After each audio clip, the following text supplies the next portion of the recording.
ok chi loy de chete ne dia la kon chi bare gwa me ne re ka tiang kan nuang ka chang dar ke ta no kon tingul ne dia la kon tin gwe yana gwa ma ta me se kula nen wana me ke screen ko ye me ne do da ta kariya I don't know me ne yana gwa chang ne likes tungun yan ka chaka ne ta me wote ka likes tungun ka ka gwe je chede ma kan tele likes ko yana tira ta ma yana ti 126 so wan yana long chiri udon dia dai chwa chi yen dia dai chwa norwe kone la gwe nga ken mostly kan ware kan tan jan to kon lenga to wara kan ka tan jur to ko ken so ne re jino bin dia kon kuiti to kuichunga ne re yakamale man ne dia kon ba lo dien bagad ban ta man ne ya kamala bare gwa ma ko jen ene de gora baba dol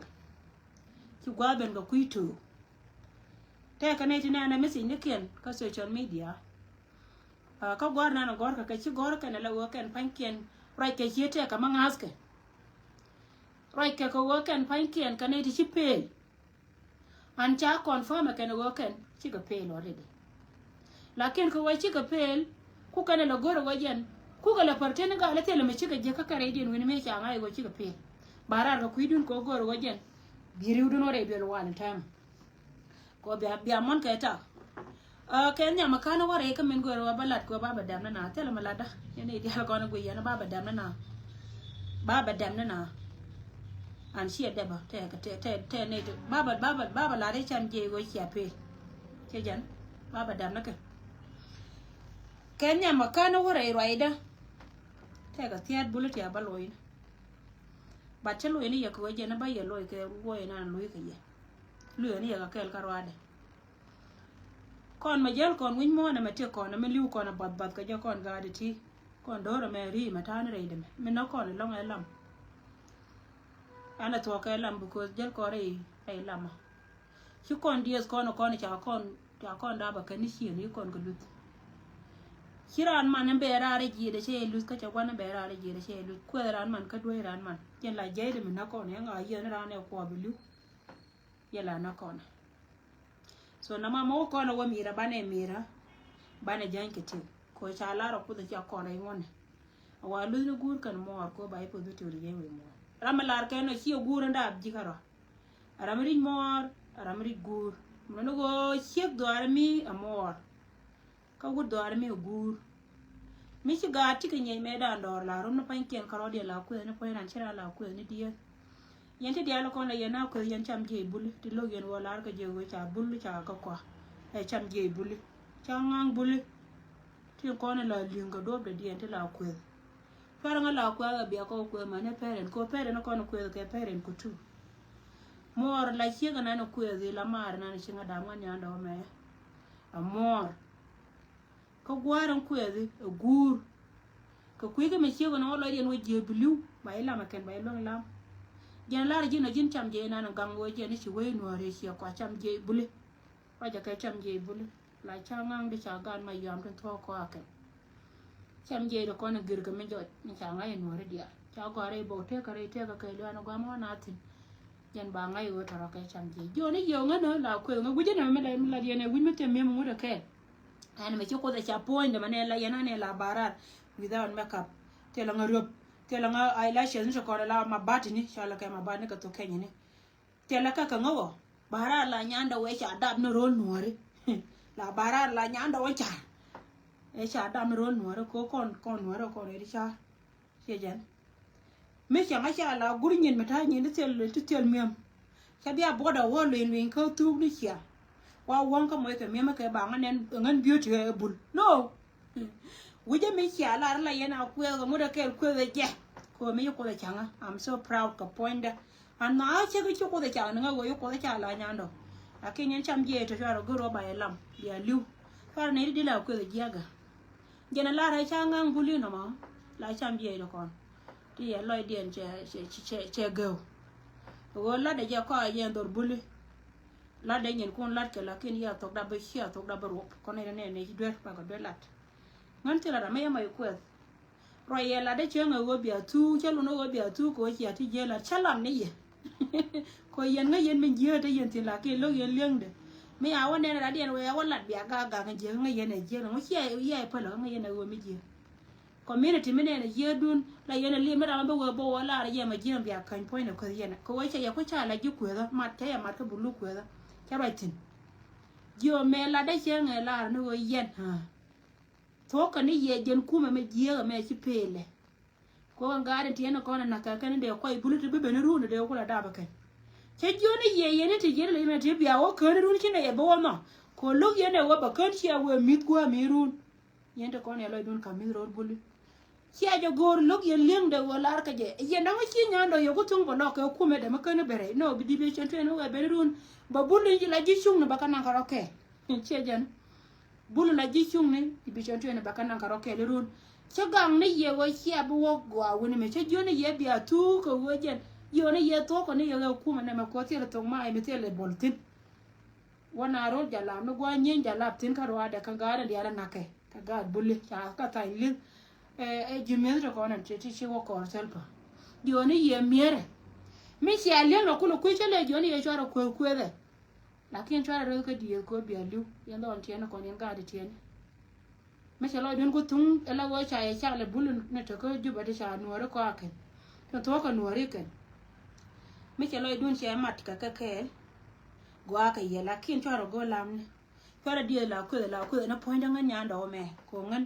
ngari dun ngan ni morun ngan shek dun tu ran ko ka do be che gore be ko ga je ba cha rel je ko bia lu yan la ye na ma ngan bara wo jo ne te kono te ko juba tin especially je jongale jo ye wo min sia nen wana mo she ai mi sia nen ka ko ba county she ai alla wan ko de gu ye ne sia paragrak me sia ko ai kolon toy sia wan da wanya ka mabul yana ka pampa kwarne salpa ko wo ci piu tun konte la dem ti la piu nyal ti la loin ka ne ideal ci cenga lep ka ne ideal ci be lep boy ni tin ko ne ci target ko lo yen ka joni ye go ci ko le nyal chariat baba joni ye ko le nyal chariat mun no yen yen ti la won nyal ti le yen chung na wa bolo be yen ran nyal be yen lo jaw de ka wanya ko be ka bolo ko ne na je don wo blazing ci ngare we ka South Sudan an gwa na ta yen tin yene tin ko ne ci ara je la wo we we dun ne na je wo ja gol kana mus Junuba Sudan ke leo ane kona muku jika kuko chui ka kume duni je la kume chitan ne na je wo jen tame ja tol kana ala wo ko dan tan yalan cha ne tin ko ne chal ka jiji no te che kula kam kume te me te yare de gore je wo jen point da bariet ka kuina na ka te cha muni cha ajen mi se jembe ka ngara na mo to de ka jina la je baba dan na because cha leng da cha ya no Mishita me che pentintine be palwo kono itinte liba siegen yo ni ye wo wan ko le hiara me la yena go yo chenen siga ni diar chika tul tele kuma me chal ka kuma me ta ka gor me choro da yin kuma ba ko na da tame no no be ni ri la ri konya re we ka jino ba Sudan ke le chema na den jongle sia du kon na ni chipe andor me chal ka ko ba county ba pen ka ayut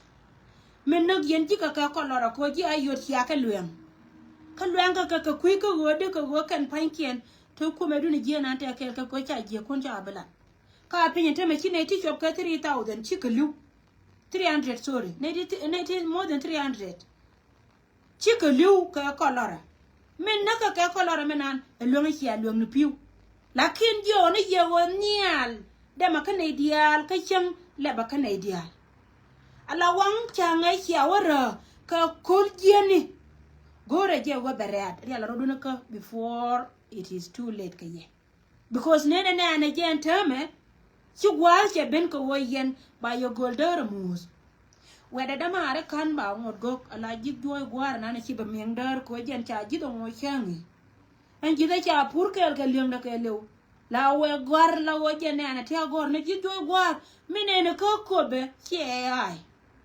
che janjara mi chi de expert na kameno ke de ni te konte la wokor ke de embor kel ke de ayo a che jol ko mukire je ala music je de cha mator bele la kam ga god boarding school kana ngwar ken ke che je ne cha yor pinya wale a kun mi cha blessed mo no wa che ai ko ni na ne che de ai lar ne ji ko jin war gang no ko ka gorana ka ku medun en kwala larji ki ku medun chapel ne ka jongale amana ni ambola mana ko ko ni nyurwide because ne ko la kana kan chika ne tan ka blue hours kan ne ba nang ne yaka eka kan my god oh Jesus Christ she ma kuma miang ne tete da mara ka rede yo ni ji wo kan ne ko ne ni chika ne ba nang ka blue hours kan ba ya nang ka eka kan ba ya nang ka kuma we mon wa ba ya yen tin ba ya wa ngap she ka hure da ne cha kon ngap run te ko na chi wo jo e cho da parwe te ka wur me akon ngap ne dan we ka maro ya ka ngap we hure ran muslim me ba cho da wati me yo yang wa ti me ka last video ba la ri wo chi ta ne jen ka ye ne tin kon ni sia wan ko sia bu ka ko ta che je ko da mo je na ne cha cha ka ko da mo je na kam na ri ke la ro ko nya kwar e we ka biya ka lo cha ya kam lu ye ne to ko la jibum ni ka wa ma bar ka ngod yen ka mala ye ne no ma kan yo ko tin ko ra ko wa riam na ka jino ba so da ne je na ko la yo ko ya na tan ko ko le bad wan cha kan cham dike ja gor wa bene ka tim na ka ko na ne dia la nyen ta so da la ne ye la ro ye na shi gwa che chop ko kuidun shin biran ba gar ko social media ta me cha bele ne ne ye ne ko ko fight ko social media ko ri dun dia don wa na kan kwanya ka ko kan ko fight kan wa ka social media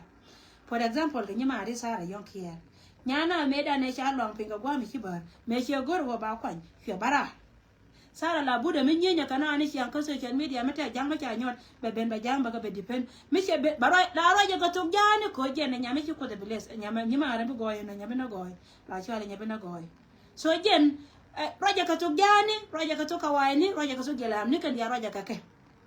mi che gu ye la wo chi ko na jang ro de chi chi ma do ne ngo a cha de ne barka dale be ngo ka to kawaini mani me chi sal pa che gu che ngai go nyana de ro ko de lo ngati di sem ko te me ka ji do gwar ja te yil na ko go ro ba wa ja ka internet journalist gur me char ke ya gai ko kui gan do ar me char ke lo ner comment yo ne ye chi ya che mo ka ga lo ka chi ne bi lo ga de ka ko ba wes chi ne bi lo ga de ka wuror chi ne bi lo ga de ka Nyerol County ko me chi de lo ne ga de ne da wo ye ne chi wan ko wo kum ni ya ko me na wi mo na kon chi ne de lo ne dan ko ji ra na te ke read me cha la de Bible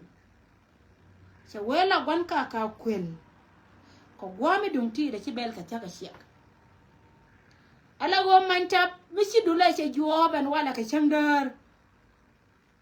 la bodra an la jaka be nang bore ko gwami dum ti la we kwal karun bi dul manta ba da baro do ngo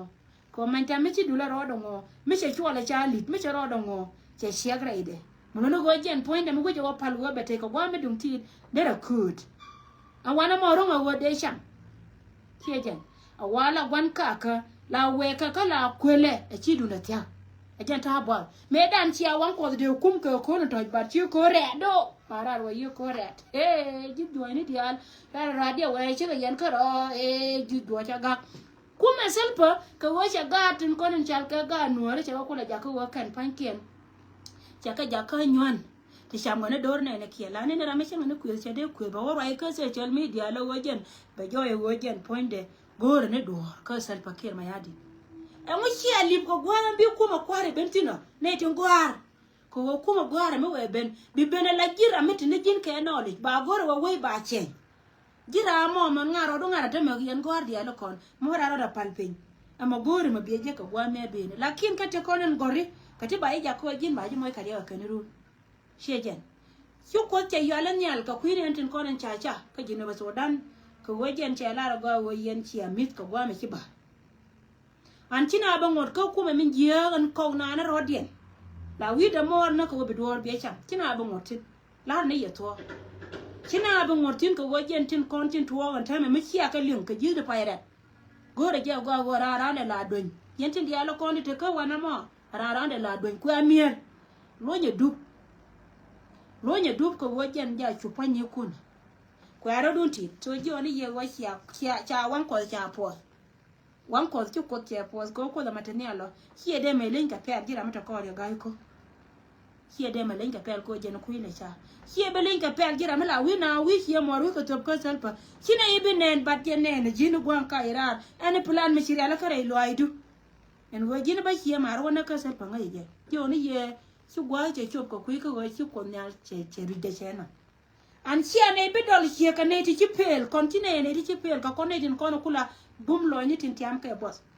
ko la te karame la tiam boss karame tiam boss chia jen kon ka ko ne din tiam boss ko kon ko ne me na kwa kwan ko ne me no gwa kwan e chim bra an le je ko na meten nyam de ko ne ni shop ko ne dia lo ko ne ti tel nyen today bu gara lo ga ti go lakin gad ko jin changa ngamo bala kam ne je video me ci gwara na lat baran kam video me ci mara na lat baran kam war ga me ci gwara na gor ko ti dia lo ko le ko ne social media ci ga ajan to wadana na me ko social media ta manga nyanda mala raje me ci anga ngai pek da ke lo ci anga wo nyanda wote me ato ne jena me chang bara la gor raje ka duon me te me to ti la ngi yene because ci anga len the same ka ji the more ci rai ka pedu ka wolu ajan nyo du corona mala wo ci ne nyo ci ro du nyo ko ni ka mem du men dare tuk ni ma du ma yob du sa ko jingai ka kui ka me ci ko na bi je da wa ba na ka ga ko ke ni pie ngala ne yelle ro ti dia la ko na chare la tel do long go ko me len nyin ke la ko la chi wa ke le ke ana ko mala te ke ga kwai te ko na shun ke ga nuare ne ka pan ga ni rol jo ki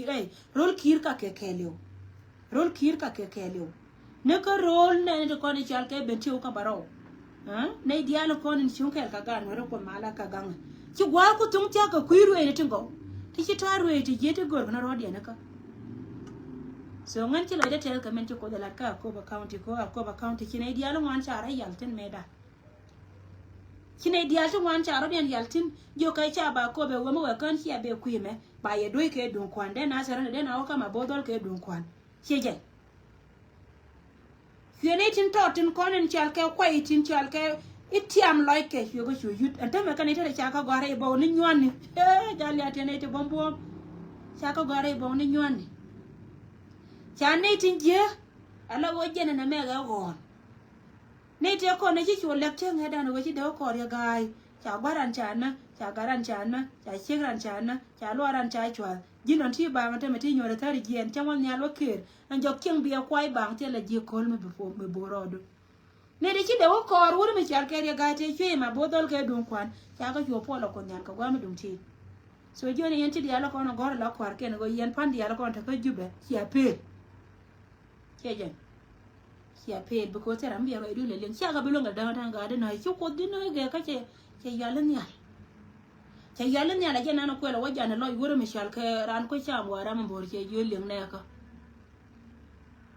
ya ko mo ko kono yende yena ko la pel ga ye pe ba ka lo ko nyirol county ko na no yena che ya ta ga de chol yena e gwa mate ga yuti bi ka tin to konin cha la ko kona ko go ko ne da ne sia no ka gar ko ga lo adun ko na hiya no gar kol galwa don chata na kap cha ben cha makan de no kun gi bal de kon ka wat me wade waka kai queen cha blocked cha ko ne da ne cha yor gi wal ga me shu ka wal ga me te wur me chal ka ma chitetin shu ka rin cha wa ko ken me chi gi ko baro den gwen du chi ga gen chi ga wala wa ka nyirol county wa de gor ka ne be ko besi shu yen lo ko kon cha tela me dung ti me cha na ga ayu ko tela me cha ko cha be kon cha shu yen ben shu yen ba kwal kan gwala ma gor ko wode wa bi cha bin ko ni cha ba ko be bi yu den to wana ken bi ko cho ko wor mi chal ka ma bodal ba ko no je kan ka wata ma bodal ba man ken cho ngar nyam den che ka meda ne cha cho la da ken no man dia le ko ne mai ka wat but ga juru te ko ne ko la pa jen but ka mi cha na ka ken ka cha je me wi lo cha ka ken ka cha je me che ke me wi lo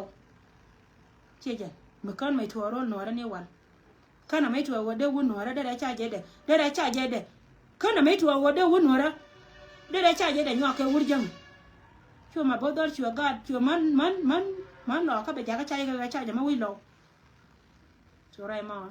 la re je yendi ale ne dia la ko no go yen gwana ta yen tin wo wuni sha wela ro nya kala tirun yen gad tin de ko no wora ta ke future gad ko ni sia galam sia je chwa run mad wi ti ji wujen wote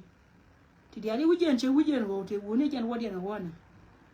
bido ni yen gada ti ka tete lag tin tam jira mako ro ko be kon be jerun tay bu ngala roda rodun tan na bol ya ka kam ni ko na ma kay loy de ceng be bol na ka kam bi nyur gwa du men titin ko jin ngi je gwa wo ma be ben nyam ru na jen kay na be gwa ka ji te me di nyam chi gurwa be ben chi gurwa che be ben kan di chunga kan men go kan je bi je da bala ka ji joy de je le de cha nga de ni le la kan chi ma ji joy ma chi ma do de ji joy ora de chom ko ya ga me yipe me ne ni pa ken na jo la ya ka de tera ma ko pe de ga yi chen ge ko kam go to do mo di ro na me ro cho ko san ya chi ga lo on ja pi na ji je nyok ji ja pi na ne ja ba ra ka yo le gwan và mấy quan liêu này đâu nhờ xuyên giác ở quán đồ nên được cái và mà yêu được trọt thằng nó chạy đâu rồi như là này nó lại cho là cái cha này cái video nó cả thế này thân phải là cái par gà qua lên nó cái đồ này vào treo nặng này gì chuyện qua bảo với quan journalist mình nhớ này là cái này mà cái gì đó yên future bright cái này và nó làm mấy cái bảo bia thế jual cái này thế mấy anh em mấy bên này anan tore chwaro kon nyando ndir chine biliu ala yene go gor ka kela go anga yo ngan nyando me chi banga bena changu den ga tuni chi anga bia wo ko ngo kuno chi go da bi anga chi ko da no wo ba pente chi anga longa no yani tela tok mok te ba kan te weti na chi choran portina yente diarata yen nyang wala diarata te me yo kon jo ne ko jube te wona ne ngan na ya go apuji no mi chi dorom karana run ko go bu go te kai chi enti no te me chi rana de je duno wa chi ne bi jaga chubi yanga leli yang leli changa jo chi nei bi jaga chubi so ngan ban ngarar ko me la roda dai lo ka che ay an chi lo de tel ka kunyal lo tel ka kunyal ko ran me le ni chuo la ko la te kel ka ji ku me sel pa cha lut ka pin win mon ha ba ko ben yal wan me jona da jim yang len ka tel ma de ra me na cha ja la len ke ne ma ne ta ko ta ka ne mo ro ka kasar ba ka ne mo ro ka kasar ba cha lut win mon mete gwana nte tinira ne gwa ne la ne ba ona gwa ndi alko ne chotin elia za Sudan kana da habata tin kwar di alko ne la ne bas ko ndi altira muluje ta bala kan yal bacha bala je be ko ste me cham ko mun na ko kuida ko je ne week point de menan tere te ka de te mete tin gunya ne de menan te me latte sim mi to ko ndere we chi ko le right tin ko kan je kan dor ko de chot ken te ka file telpa telo ora mi china barar ka gad we jino ba Sudan mo gori je go bi cha bia ba ka par ka be we bala we mi cha biles ka kuine ne dia lo kon la cha jala je tene te gori te te na rodi ne ka ti so ngan barar ko jo yemen ci to ka ko ba county che ai an ba chu ba sun ka nyarol county bale ne chu ba sun ka west yene da kon ta ka west ni cha apel e ba ya mo ka gala ne nguda ke la ti la ko ya ga be le chu je ne chi me to de da ne chi be no ka kan gar ko ga lo me we me be ka yai me be ka to ga da ne cha ba ka wa de na ka ra nyo lu nyo an yu gan de ne da ne yu gan me chere ka ne tin ko la mat ka tirke me min chi be na wala ko be chi ben ka ne tin ko ko ala ko to ji duere tin na gena ba ma wall food for gram je ne chi ben gwa ni dial ka ba gwa dial ba ka jal churo ru le gor wo ba je wona ko ma bodol mi chi pel ne ka ne ga chi ka pel ka ji joy de na kan ba ngod go chi ka pel ka na ba la ri go chi ka pel te la me ne ba no ye kan ka gar nya lew bi lew die ara ro dun nyoka na chi ka yen ji west ko nda ka ye cha le da chi ma me bo me chi ti ko ara dun mat le ba yor ko dun sun ba ta na ma de na ba yor ka nyoro county an ba ga du ro ko ne cha yan pin ko wuro tande ke ne ku me gwa de ne ka wo e me da ne county wuro ri nga da ka die a jenen la ara gem point kina na ba woni yor ko ro ko ba ga du ro tu la ken te la mai kala dawrum jok ja fel ka la te mal ka mi cha we du na la yo che de ma diertin mai je gwa ba we yiltino benen ka wangde bad bi ka mit ka ne dia la kon ko kon wol fu de ma kon ra me cha gyo ka te de ga ai we te ka te to de cha yor pe ma ti jar kon me te lot me chi bo ko ti o che o kon to jana ya man be o jana la ri yana ma ka la no ko ta lo ka men cha la ka ne dia so me dong dia na ba nyo kam kon la advice ma la ko ne de ko la ayu ne de ko no gor ka ayu te me che nen ka yana tin dia la ko la ke kuma men cha ke kuma sel bakir ma ya dir ke ne je ko chambo te ka tin wani ko ne la kai se na bana do chwa kwan ngal na celebrate me te me cha nen ka fes because thankien la ga business ka ne de ko ne cha ke je African Union thankien la ka dawo go dia la kin the more cha ko ne cha na celebrate boy to ko ne yan ke wurmi chal ke ma cha ra ken ka dwal la ka o continue ko ken pan ke la ken agoro bika te ke pursa ko jen barar ya laka before kan ta ka dor kan pente miton mi chia la lenga romas le kan ide kon la right kan ide ko kien kon no ko tu ken chore chore nga ka social media he jina me chote ne he ba na malena no ali me jaker chete me chokon le because mu wo kono bieda mani nyon to kon ko mi yene kon chia mari chi ka dueren adwala me yena ne ide kon yena ka tere ide kon la ke ko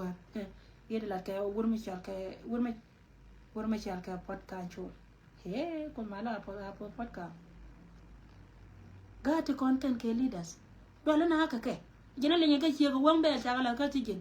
amana ri generator ka ti ri generator ka menani ga to mo da nan dol janka je ko cha la ye chenga da na go nuar kel makan gwa lenye jang mata ke fi di te mi cha lan ke je kan nei dia la kon dan mi lu ka je jene ne yan ke je chiego yen ga ba cha yen ba ngurna ha yen mi chi adur ne na cha Allah du kwade na cha la te lo cha je celebrate la banga ra cha yo la ba re ma cha lo biya yo ne yi kai ne ra yana titi e game wuri yi ne ma cha ri sa pa karo da ye ma cha ri ne ma koi lo me la ta wang da ka social media throughout ma koi lo da ra ji ka tu mo ra la chwe le ko kudu kana wuri mi cha ka ko ma nyang yin da ko la mo ne kana da ra bilang ne kan yin che yin gam da re bora wone ba te meton mi ci lelo je na ba lim ni selfa gwan beti wana kan ka selfa ba selfa ba to da kan ko kan ta ka kribe malak da kan tru kwor selfa lo je be kwor be lus barka dali kan ci ne bi jere kwor ba da bor ta kan yin ken ba ci wala re kwor barka dali mo barka dali wato ba kam kai ala wo kan ne da ko ba jino ba roya kan je na ku yana la ne ba ran tru ba je ci be ben ga jino ce jino maran karo ka kan ja mun wona tinyo ande boyri ce to ci kala moy ka chance jira mun da dien e bi ka jakko bi ka bo ce gen aga na kon la bien mete me sha Allah da ne da kon cha ga ji ko cha mu mu kuro da tie ka ne kon ta ka ci la bien ne mi sha Allah rabbi na me betu ka kana ne ci ko ne da kon cha ka ne kon to ne ci ko ne celebrate the more ne celebrate la cha mo lo din ba ko yo lo din yo mit ba mi je decision mi je nyok le la ken ba yong de nan wuje be nyoko mari ra jabe wo dup mane ya nyo chodurun mane yo ken nyo jene ba nyen we be de ra kani dia ko la lingen ke la jaka la ba to bin min kun ko yo a jene ko tur ke gal wala la na mo kana gunu chal ken men min tu for example min top ko dor mi chal ke binti mo kam jaga da re le mo ganga ni barka da la ken ha ko gar da re charo din tan ka cha ka ngoze jangan wo ken panki en tele ka mi chal ter no ni mi ta loy di jenen yene cha gabana chip dormi chalke yuti se ta kambul karodi because ngai kana gwa wa mo ote te bulli kina be chop ka barka da kina be chop ka wara go di ala kon la dori ni chala cha be da ken because ne ti kana ken cha lo di ndo an cha ka 100% wa bia mit wa da wa be ni kuma jani to kon chalke jang bo bia mit e kuma da kon barka da le be ne mit ko kan cha me ne min a chikana le gor be gele te garuj mi te ka ke chikan tu bi le chikana ko ajari dona te ko kwara to te ka ke mina na politika me yene tin ko na chal ka kwar jinu basoda agani yene de ko na la bagrar ka puz no kun le mane yego te ka tira gor ka tawa ken an loin ga ne ba te ka we me chana be celebrate ka je ka we ngur kon one day ko ken mo go bararan te mo gor ko ne go balet ka kon ama gor ko na balet ko ne chana je be chu celebrate chene yin wan ko ne ken wasijin chejen chana je be nyol ke en go yi go te ne ko sijin ba ne chu pe ko cha ka loin rito na yen ka gor ko ne ba ne ti an go ba ne ti mo te me jene tem jijani kana chu la de la go jene me cha ka chu loin ko na wale ha go kon ba ngwa me ku ka me te dia ne ko ne yara la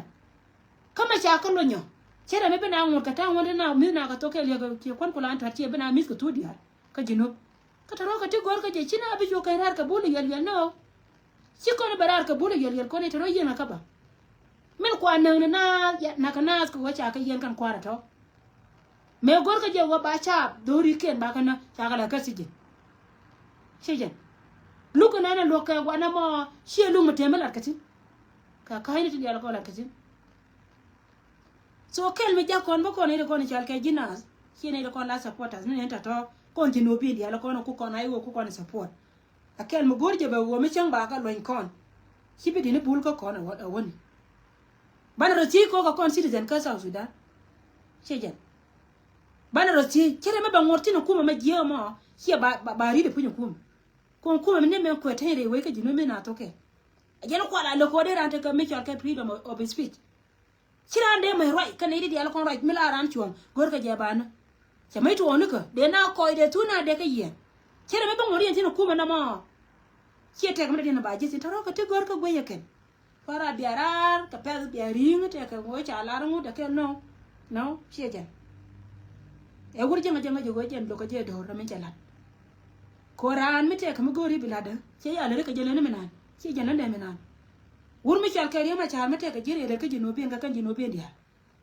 de yen ala wo de yen jino bien dia che de yen to gol ken mo ko ala goro ba dore na ka sha be jete me ne dia lo kon tin chal ke ju kariya ma chal che ma re ma chal wo men na wur mi chal kariya ma chal ka ne por ka chona ga dia lo kon men na ka ko kan dia riu dia wa na kan kanwar tare yen ka jur no gar ka na ba dag dia chi kan wore no tare yen ka jur mete ka jur dong ka jur da ro ye jor ke kan ida diara to mi yen ka no ka go cha ngai tem ta loy dia na kan me ta loy dia so kona la ne ti ngai ka je a nyo ne je ne ta kona ta ke la ke go kan cha kon ne ga pa an nyo ne ka ke go go jinu ti do dia go chi ran che la ko ka jinu Sudan kon 64 tin kontre we ka jinu Sudan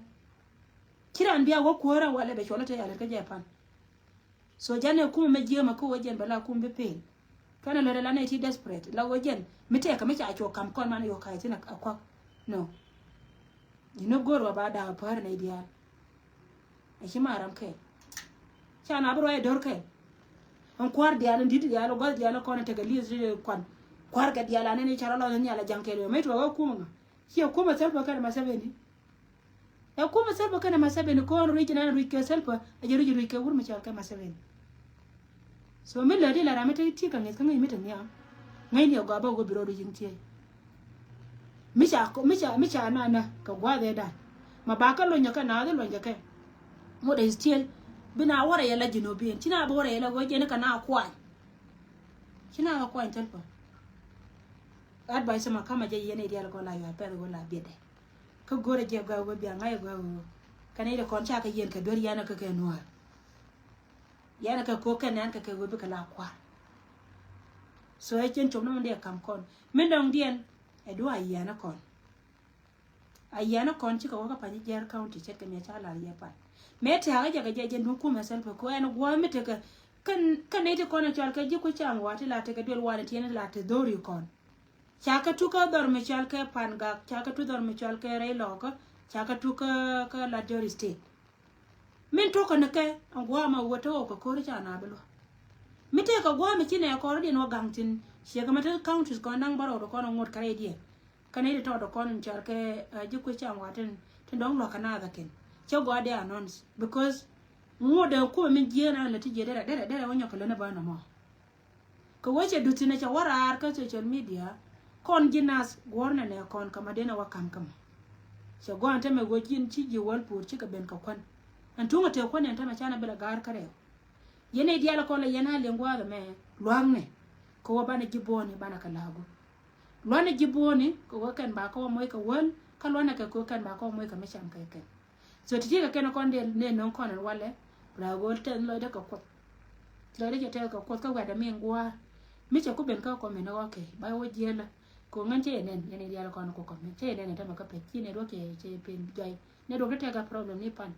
so lara mi ngwar lara jela shi wada je wede janga jo je nyanda ole la gori ma yo ne shira gra ko ci aparwan ko ci bi de charat